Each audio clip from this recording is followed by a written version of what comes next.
और आज ये फैसला आने जा रहा है। इससे पहले एक अहम इजलास भी इलेक्शन कमीशन ऑफ पाकिस्तान में तलब किया गया है। पीटीआई का मुस्तकबिल क्या होगा, इलेक्शन कमीशन की जानिब से 8 साल बाद पीटीआई फॉरेन फंडिंग केस का फैसला आज सुनाया जाएगा। फैसले के मौके पर रेड जोन में सिक्योरिटी हाई अलर्ट है। इलेक्शन कमीशन को आने वाले तमाम रास्तों को सील कर दिया गया है। वहाँ पर सिक्योरिटी मजमूई सूरत हाल क्या है ये जानेंगे। हमारे नुमाइंदे मलिक सईद हमारे साथ मौजूद हैं। मलिक सईद, आगाह कीजिएगा सिक्योरिटी के हवाले से।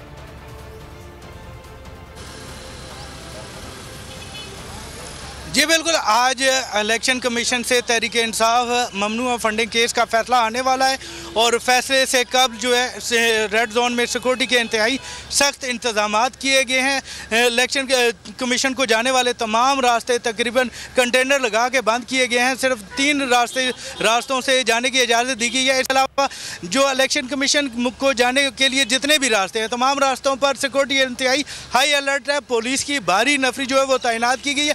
आज इस्लामाबाद के रेड जोन में तकरीबन 1000 एहलकार पुलिस और एफसी के तैनात किए गए हैं। इसके अलावा पुलिस के एहलकारों को जो है वो शेलिंग वाली गनें भी दी गई हैं कि अगर कहीं पे हजूम आता है और कंट्रोल से बाहर हो जाता है तो आंसू गैस के शेल जो है वो मार सके। इसके अलावा जो है आपको ये भी बताता चलूँ कि आम शहरियों का रेड जोन में दाखिला ममनू है और सबसे ख़ास बात यह है कि किसी भी पार्टी वर्कर को जो है वो सख्ती से रेड जोन में दाखिले की इजाज़त नहीं दी गई। इलेक्शन कमीशन में जो है एफसी पुलिस के साथ साथ रेंजर भी तैनात की गई है, जबकि इस्लामाबाद में जो रेंजर है वो स्टैंड बाई रखी गई है ताकि अगर हालात कंट्रोल से बाहर होते हैं तो रेंजर्स के ज़रिए उनको कंट्रोल किया जाए। इसके अलावा तमाम दाखिली रास्तों पर जो है वो भारी नफरी तैनात की गई है। गाड़ियों का एक बड़ा रश भी बन चुका है क्योंकि इस्लामाबाद पुलिस की जानिब से सख्त चेकिंग है, जिसकी वजह से लोगों को जाने में मुश्किलात का भी सामना करना पड़ रहा है। जबकि जो मुलाजमीन रेड जोन में काम करते हैं उनके लिए बहुत ज़्यादा मुश्किलात का सामना है क्योंकि चेकिंग की वजह से बहुत ज़्यादा रश हो चुका है। जी ठीक है, सिक्योरिटी के हवाले से आप आगाह कर रहे थे, साथ ही मौजूद रहिए।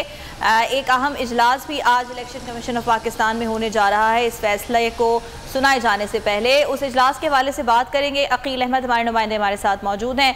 अकील, आगाह कीजिएगा इस इजलास में कौन कौन शरीक होगा और क्या बताया जा रहा है इस इजलास के हवाले से?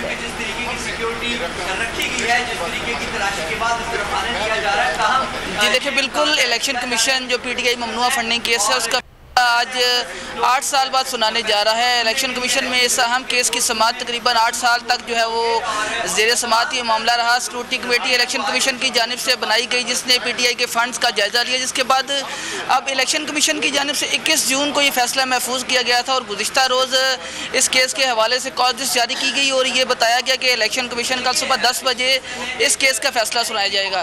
तो कल से ही इलेक्शन कमीशन में इस केस के हवाले से जो है वो तैयारियाँ जो हैं वो गैर मामूली तैयारियों का आगाज़ कर दिया गया और गुज़िश्ता रात गए तक इलेक्शन कमीशन में अहम इजलास जो है वो जारी रहे। चीफ इलेक्शन कमिश्नर की जानिब से गुज़िश्ता रात 10 बजे तक इजलास जो है वो जारी रहा, जिसमें जो पीटीआई जो ममनुआ फंडिंग केस है उसके हवाले से क्या लाएअमल अपनाया जाए और क्या कानूनी नुकात हैं उनका जायज़ा लिया गया। जिसके बाद अब सुबह 9 बजे आज से कुछ देर बाद इलेक्शन कमीशन में एक और अहम इजलास बुला लिया गया है। चीफ इलेक्शन कमिश्नर इस इजलास की सदारत करेंगे और 10 बजे फैसला सुनाने से कबल जो 9 बजे का इजलास है वो इंतहाई अहमियत का हामिल होगा, जिसमें election commission secretary election commission मेंबरान, चीफ इलेक्शन कमिश्नर और दीगर जो लॉबिंग के हुकाम हैं वो शिरकत करेंगे और जो अरकान हैं उनको इस केस के हवाले से ब्रीफिंग देंगे और इस हवाले से जो कानूनी नुकात है उनका जायज़ा लिया जाएगा। तो अब इलेक्शन कमीशन में इस हवाले से जो अफसरान हैं उनकी आमद का सिलसिला जारी है।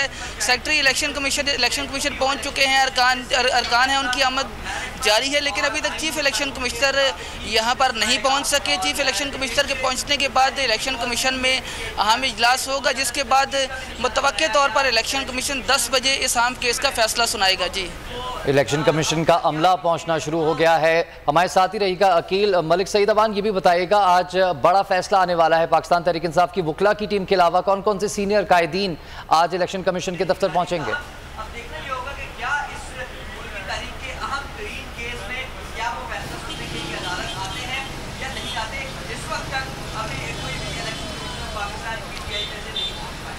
आज बड़ा फैसला आने वाला है पाकिस्तान तरफ के लिए, जो एक अहम दिन आज तस्वुर किया जा रहा है। ममनुआ फंडिंग का ये केस है, इलेक्शन कमीशन की जानिब से फैसला सुनाया जाएगा। 8 साल तक ये केस चलता रहा और पाकिस्तान तहरीक इंसाफ के ही एक बागी रुकन अकबर एस बाबर की जानिब से ये केस फाइल किया गया था, जिसका आज फैसला सुनाया जाएगा। अकील अहमद और मलिक सईद अवान हमारे साथ मौजूद थे, हमें तमाम तर तफसीलात से आगाह कर रहे थे। आप दोनों नुमाइंदगान का बहुत शुक्रिया।